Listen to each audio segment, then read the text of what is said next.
nggak baca ini situasi lapangannya. Apa? Gini Pak, kalau menurut saya nomor satu, rumuskan statement sederhana yang mudah dipahami oleh semua pelaku, baik pelaku pasar, penyusun kebijakan, peneliti. Bismillahirrahmanirrahim. Assalamualaikum warahmatullahi wabarakatuh.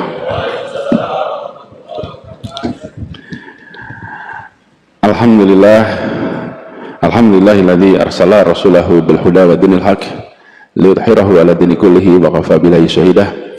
Asyhadu an la ilaha illallah wa asyhadu anna Muhammadan abduhu wa rasuluh la nabiyya ba'dah. Yang amat saya hormati, yang saya muliakan, Bapak Muhammad Jazir dan seluruh keluarga besar beliau. Yang saya hormati Ketua Umum Masjid Jogokarian Ustadz Agus Abadianto, dan juga yang saya hormati, yang saya muliakan Ustadz Salim Alfilah, Imam sholat subuh kita Ustadz Wafi, dan para jamaah sholat subuh Masjid Jogokarian rahimakumullah. Pagi ini saya sungguh bersyukur sekali bisa bersujud di Masjid Jogokarian yang legendaris ini, sebuah masjid yang menjadi contoh, yang menjadi rujukan bagi semua. Dan senang karena kembali ke Masjid Jogokarian sekaligus juga kembali merajut ikatan persaudaraan yang tersambungkan lintas generasi. Banyak yang tadi diceritakan oleh Pak Jazir adalah hal yang juga baru bagi saya, karena pada saat itu saya masih terlalu kecil untuk memahaminya. Jadi saya tadi mendengar ketika di kantor Pak Jazir cerita, Masya Allah ada banyak sekali catatan, dan ini menjadi hikmah bagi kita semua, bahwa apapun yang kita kerjakan hari ini bisa berdampak lintas waktu, dan mungkin anak-anak dan cucu-cucu kita di kemudian hari yang baru mendengar ceritanya. Saya tidak pernah membayangkan bahwa di rumah Taman Yuwono, Taman Yuwono itu rumah kami di Ndagen, Pak, Jalan Ndagen, Sosro Menduran. Itu ada sebuah perumahan milik keluarga Haji Bilal. Jadi keluarga Haji Bilal itu, Bapak sekalian, pas kemerdekaan dulu, ibu kota pindahnya dari Jakarta ke Jogja. Semua pejuang-pejuang itu pindah ke Jogja, tidak ada yang punya rumah, termasuk kakek kami, nggak punya rumah. Haji Bilal menyiapkan rumah lebih dari 40 rumah, 20 di Taman Juwono, terus 20 lagi di belakangnya Malioboro Mall itu, dan ada beberapa tempat lainnya. Semua silahkan pakai tempatnya, dan disilahkan pakai sampai waktu yang beginilah kira-kiranya. Tidak ada yang namanya hitung-hitungan, silahkan pakai, gantian pakainya. Nah, termasuk kakek kami yang hijrah ke sini, itu Pak Jazir almarhum Ilayarham Pak AR itu berangkat bersama Agus Salim dan lain-lain ke Timur Tengah untuk mengikhtiarkan pengakuan bagi Republik. Berangkatlah, meninggalkan istri dan 8 anak di Jogja, berangkat ke Timur Tengah.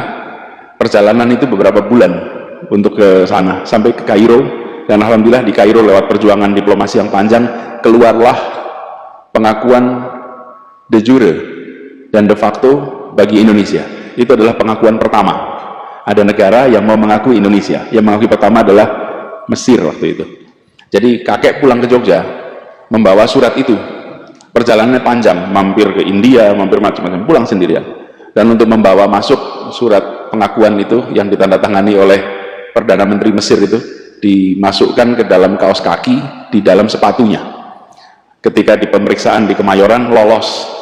Surat itu ada dalam kaos kaki, karena kaos kakinya nggak diperiksa, yang lainnya diperiksa. Masuk sampai ke Jakarta, sampai akhirnya singkat cerita sampai ke Jogja, sampai serahkan ke Bung Karno di Gedung Agung.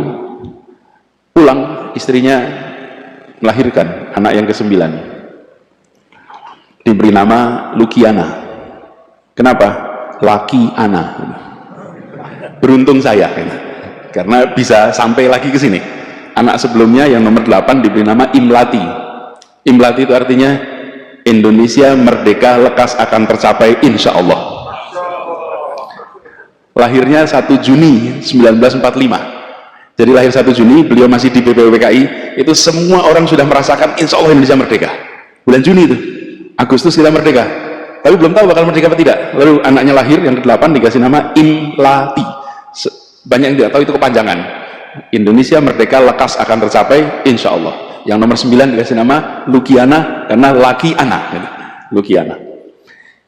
Istrinya kena malaria, wafat. Dengan 9 anak. Di Jogja, sehingga kakek dan keluarga ketika Republik pindah lagi ke Jakarta, maka kakek kami dan keluarganya tidak pindah lagi karena beliau tidak ada istri, 9 anak dan bayi yang sudah ditemani oleh masyarakat di Jogja dengan support system yang luar biasa, sehingga diputuskan tidak kembali ke Jakarta dan terus di Jogja, dan akhirnya sampai akhir hayatnya berada di Jogja, dan saya jadi tumbuh besar di Jogja karena saya cucu kemudian tinggal tempat itu. Nah, kisah perjuangan kemudian banyak sekali. Saya merasa bersyukur sekali karena Pak Jazir ini memiliki memori atas peristiwa-peristiwa penting yang tersembunyi, yang seringkali terlewatkan di dalam catatan sejarah kita. Jadi Pak Jazir harus banyak bercerita dan direkam ceritanya. Karena beliau pelaku, beliau membaca, beliau merangkaikan. Ada yang menjalani, tidak merangkaikan. Ada yang membaca, tidak merangkaikan. Ada yang menjalani, tapi tidak membaca. Ini membaca, menjalani, dan bisa merangkaikan sebagai sebuah cerita. Jadi saya merasa bersyukur betul. Tapi persahabatan kami tidak berhenti di situ. Bukan antar kakek dan Pak Jazir. Jadi kalau saya panggil Pak Jazir, panggil kakek boleh sebetulnya. Karena ini sahabat kakek saya gitu kan. Paman gitu. Kenapa? Karena berkelanjutan. Saya bekerja saya di Jakarta, kemudian mencoba membangun gerakan Indonesia Mengajar bersama dengan seorang anak muda yang sangat cerdas, alim, cerdas, wawasannya luas, bacaannya panjang, namanya Sofwan, putra dari Pak Jazir. Jadi persahabatan itu menurun. Dan ketika ketemu tidak tahu bahwa orang tua kita itu bersahabat, menurun. Kemudian Sofwan ini mahasiswa yang menjadi anggota di kampus itu Majelis Wali Amanah, mahasiswa yang menjadi anggota Majelis Wali Amanah di Universitas Indonesia di Jakarta. Saat ini beliau sedang berada di Washington DC. Nah, apa yang saya lihat, seorang pejuang, seorang pendidik yang dalam keluarganya memancarkan semua nilai yang diperjuangkan ke publik, tercermin di dalam keseharian di keluarganya lewat interaksi saya dengan Mas Sofwan. Karena itu saya bersyukur sekali silaturahmi ini bisa tersambungkan terus. Insya Allah ini banyak hikmahnya, dan kita doakan agar Pak Jazir ini diberikan kesehatan terus, dipanjangkan umurnya, dan terus bisa menjadi pilar penjaga kekuatan, lokomotif pendorong kemajuan bagi umat. Kita tahu persis Al-Quran menyatakan bahwa kita kuntum khairun ummatin ukhrijatil linnas ta'muruna bil ma'ruf wa tanhauna 'anil munkar wa tu'minuna billah. Kita ini adalah umat yang terbaik. Tapi umat yang terbaik ini adalah bukan status. Umat yang terbaik itu adalah yang harus diperjuangkan, kehormatan, tanggung jawab yang harus diperjuangkan. Dan saya menyaksikan, rasa-rasa umat Islam di Indonesia menyaksikan Masjid Joko Karyan ini menjadi contoh bagaimana ketika diberikan amanah menjadi yang terbaik, itu diwujudkan di dalam manajemen keseharian. Yang terbaiknya itu bukan status, yang terbaiknya itu bukan statement, yang terbaiknya itu adalah keseharian, kebiasaan, yang kalau dalam bahasa rumitnya itu namanya budaya.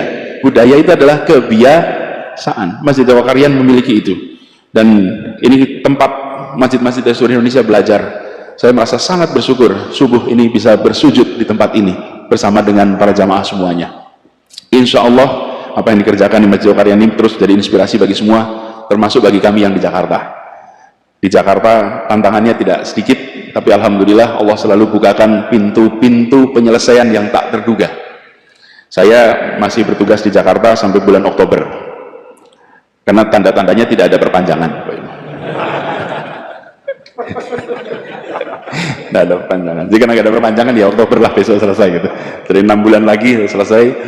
Makanya kami menuntaskan semua janji satu-satu, insya Allah diselesaikan, dan kita berharap, kami didoakan agar semua yang kita kerjakan di Jakarta ini bisa menjadi manfaat bagi seluruh warga di Indonesia. Dan tadi pesan dari Pak Jazir insya Allah saya pegang, karena beliau meneruskan pesan, dan pesan yang sama kami terima Pak Jazir terkait dengan jumlah tahun kuliah. Jadi kalau ditanya SKS-nya ambil berapa, alhamdulillah ambil 24 SKS per semester, 24 per semester, 18 di dalam kelas, 6 di luar kelas. Jadi yang 18 itu yang tercatat di kantor akademik, yang 6 SKS itu tidak tercatat. Konsekuensinya lulusnya lebih lama, tapi kita ini termasuk yang menjalankan prinsip kuliah itu bukan soal cepat atau lambat, tapi miskin atau kaya pengalaman. Tapi juga jangan terlalu lama karena jadi semata-mata abadi. Itu ada istilah masuk abadi ya. Cepat, bukan cepat atau lambat, tapi kaya dengan pengalaman. Bapak Ibu sekalian yang saya hormati, izinkan juga dalam kesempatan ini kami menyampaikan terima kasih, apresiasi pada Ustadz Salim Al-Filah, yang saya berkali-kali berharap bisa kedatangan beliau untuk bicara di tempat kami. Akhirnya malah kesempatannya mendengarkan langsung di sini gitu. Karena beliau jadwalnya padat, kami ingin sekali nanti suatu saat bisa bersama-sama, karena bukunya Ustadz Salim ini tentang Diponegoro itu sebuah inspirasi yang luar biasa. Kalau kita lihat Diponegoro ini adalah salah satu pejuang yang kalau boleh kita runtut Indonesia merdeka itu mungkin awalnya adalah Pangeran Diponegoro. Secara singkatnya begitu. Karena Pangeran Diponegoro melakukan perlawanan gerakan, karena sebelumnya belum ada perlawanan seperti gerakan Pangeran Diponegoro, Belanda mengalami kebobolan pembiayaan yang luar biasa. Ongkos menghadapi perang itu luar biasa. Perangnya hanya 5 tahun. Bahkan ada yang bilang itu 5 menit Pak. 1825 sampai 1830. 5 menit perangnya. Perangnya 5 tahun. Tapi ongkosnya buat Belanda luar biasa. Akibat itu muncul tanam paksa. Akibat tanam paksa muncul politik etis. Akibat politik etis muncul orang-orang Indonesia yang terdidik. Orang-orang Indonesia terdidik ini kemudian meraih kemerdekaan. Jadi kalau diruat tuntutannya, Ibnu Khaldun, seorang sejarawan, itu yang pertama kali mengajarkan kepada kita pendekatan namanya path dependence, jejaring ketergantungan dalam sebuah perjalanan sejarah. Peristiwa satu melibatkan peristiwa berikutnya, peristiwa berikutnya, peristiwa berikutnya. Jadi kalau diruntut, kenapa Soekarno dan kawan-kawan terdidik? Karena politik etis. Kenapa ada politik etis? Karena ada tanam paksa. Kenapa ada tanam paksa? Karena negara Belanda bangkrut akibat perang Diponegoro. Jadi perang Diponegoro menjadi awalan yang luar biasa. Dan cerita ini menurut saya penting. Jadi Ustadz Salim, kita di Indonesia ini punya banyak foto, tapi di rumah saya hanya satu lukisan yang saya pasang, lukisan Pangeran Diponegoro. Karena beliau yang dari Jogja ini menjadi penggerak inspirasi yang kita merasakan dampaknya sampai sekarang. Mudah-mudahan makin banyak yang nanti membaca, memahami, dan insya Allah bisa meneruskan perjuangan lintas waktu sampai dengan sekarang ini. Saya akhiri persambutan ini dengan sekali lagi mengucapkan terima kasih atas kehangatan sambutan, atas silaturahmi. Insya Allah ini bukan silaturahmi yang terakhir. Insya Allah kita diberikan umur panjang, bisa jumpa kembali di waktu yang akan datang, dan insya Allah puasa kita diterima, ibadah kita di bulan suci Ramadan ini dilipat gandakan pahalanya, dan kita berhasil meraih derajat mutakin. Billahi taufiq wa hidayah. Assalamualaikum warahmatullahi wabarakatuh.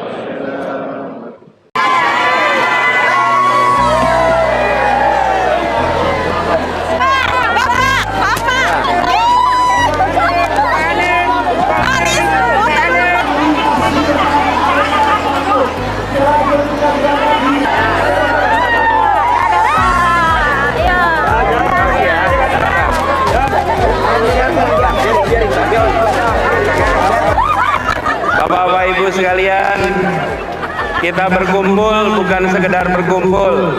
Kita berkumpul, satu, jalan sehat. Dua, kita mengirimkan pesan kepada semua bahwa masyarakat di Pangkep bukan sekedar ingin keberlanjutan. Masyarakat di Pangkep ingin perbaikan, ingin perubahan, ingin kemajuan, ingin Indonesia yang lebih adil. Kita datang ke sini sukarela, bukan? Sukarela? Dibayar? Dibayar? Sukarela? Inilah pejuang-pejuang yang tidak bisa dibeli dengan rupiah. Saya sering sampaikan bahwa yang disebut relawan bukan karena tak bernilai, tapi karena tak ternilai.